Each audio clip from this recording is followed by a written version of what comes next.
Ano kaya ang reason ng breakup nila? Kasi hindi marunong mag-synthesis ng jowa niya. Hey! Players! Kamay sa dibdib! Ang tanong, si Esther ay umiiyak dahil nag-break sila ng jowa niya. Ano kaya ang reason ng breakup nila? Kasi tinapos ni Esther yung thesis ng jowa niya.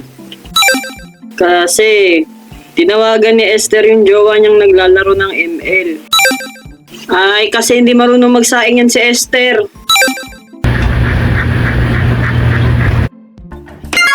Yes, player 1. Letter C. Kasi hindi marunong magsaing si Esther. Wrong! Yes, player 3. Letter A po. Kasi tinapos ni Esther yung thesis ng jowa niya.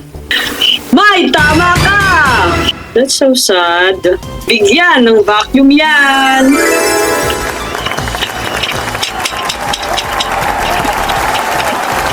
Meron na tayong vacuum.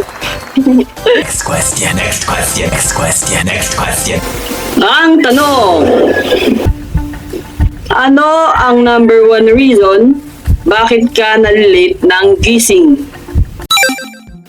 Kasi nag-set ng alarm pero sa panaginip lang. Kasi nanaginip siya na may jowa na siya. Late na yun natulog kasi iniiyakan yung toxic ex niya. Eh, ikaw, anong sagot mo?